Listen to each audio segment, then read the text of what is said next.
Senator from Tennessee. Are we in a quorum call? We are, I ask that we dispense with the quorum call. without objection.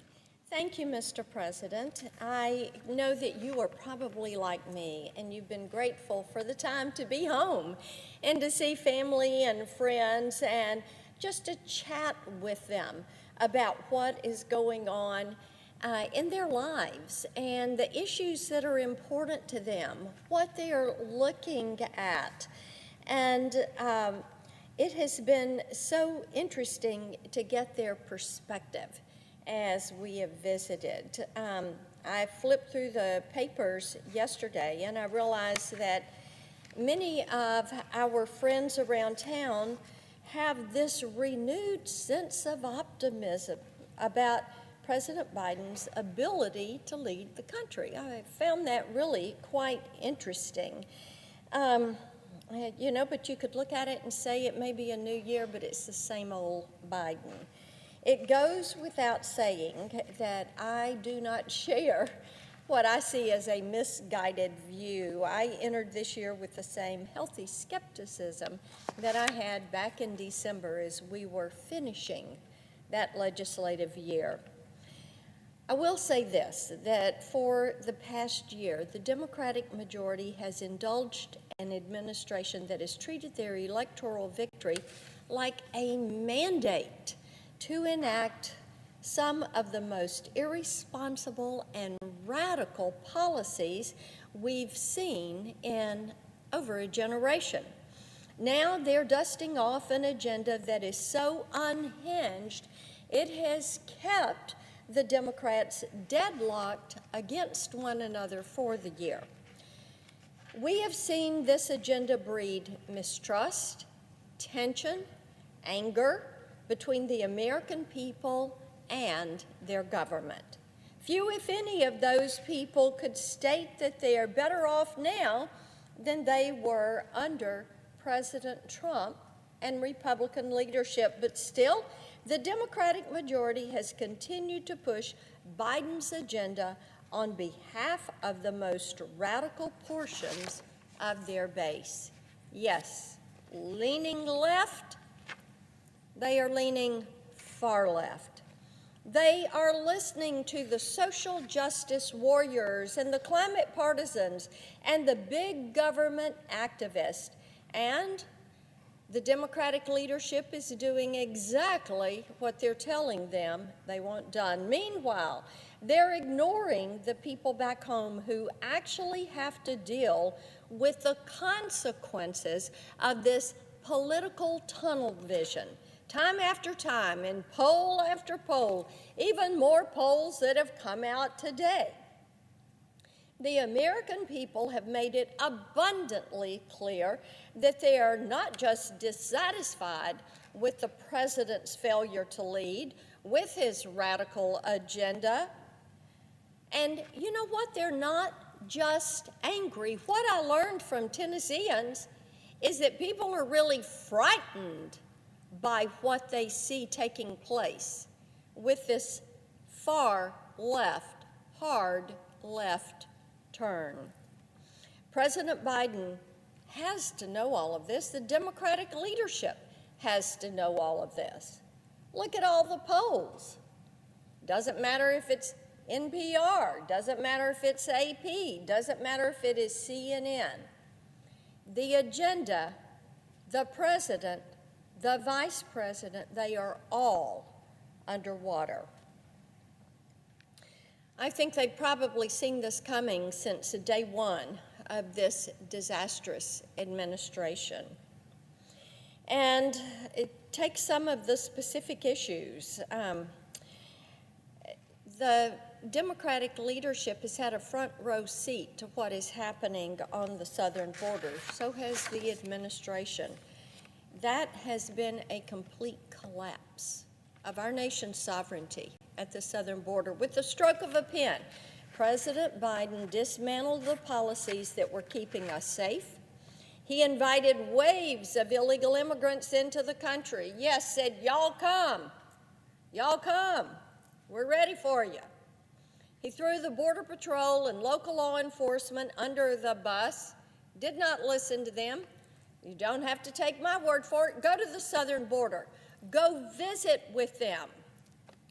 And he's let the cartels step into the leadership void at that southern border. The drug dealers and the human traffickers are in control of the southern border at this point in time. You do not cross that border unless you have paid the cartels. But you know what? Admitting this does not fit the agenda of the Democratic leadership. So they just ignore it. Now, President Biden and my Democratic colleagues continue to evade responsibility for keeping the border secure and safeguarding the national security. They don't want to talk about that, and they're also not wanting to talk about the threat posed by the Chinese Communist Party and our other adversaries abroad, and that is right. The Chinese Communist Party is an adversary. They are not a competitor. They are not a friend or a frenemy. They are an adversary. What are they doing? They're conducting surveillance, academic espionage, intellectual property theft. They're doing this every single day.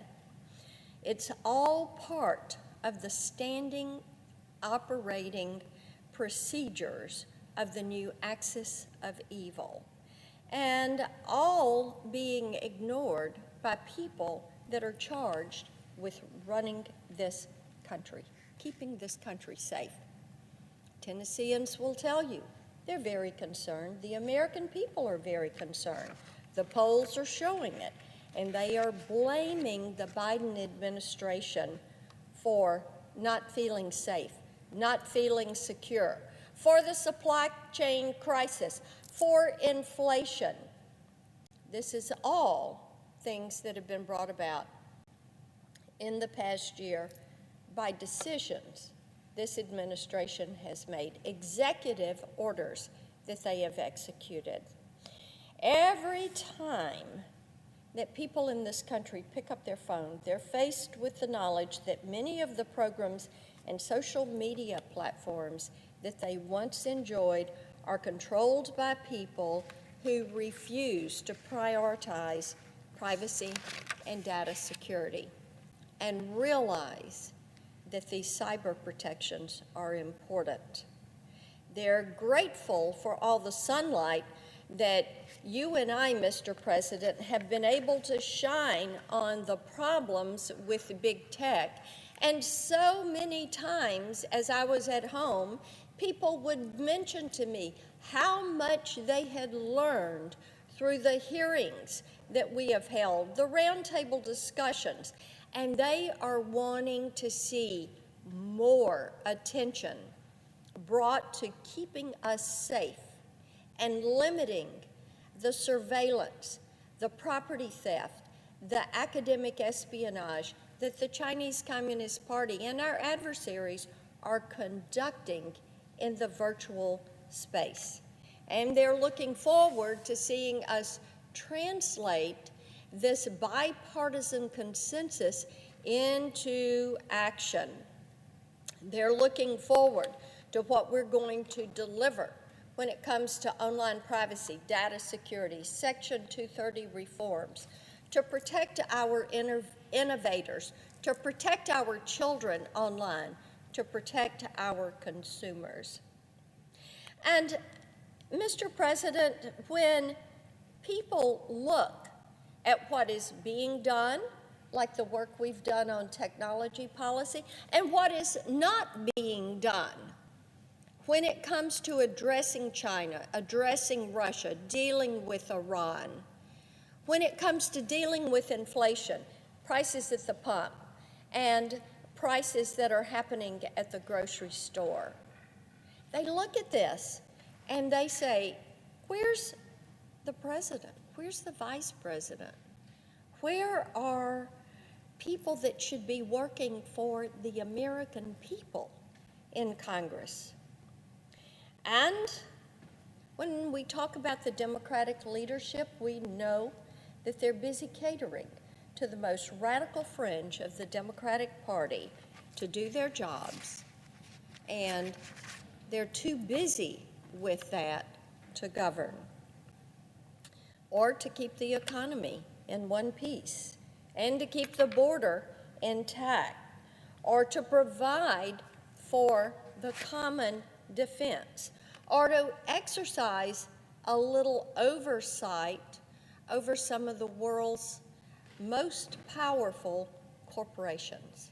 Well, the American people deserve better. Tennesseans are wanting to see action. So while some of our colleagues across the aisle have a renewed sense of optimism about President Biden's ability to pull them out of this skid on this agenda that is going nowhere, the American people have spoken. They do not want what you're offering. My resolve is going to be to stand here, to stand between what is happening, this destructive, as I call it, the Build Back Broke agenda, and to protect Tennesseans and future generations of Americans from such an adverse and negative impact. I yield the floor.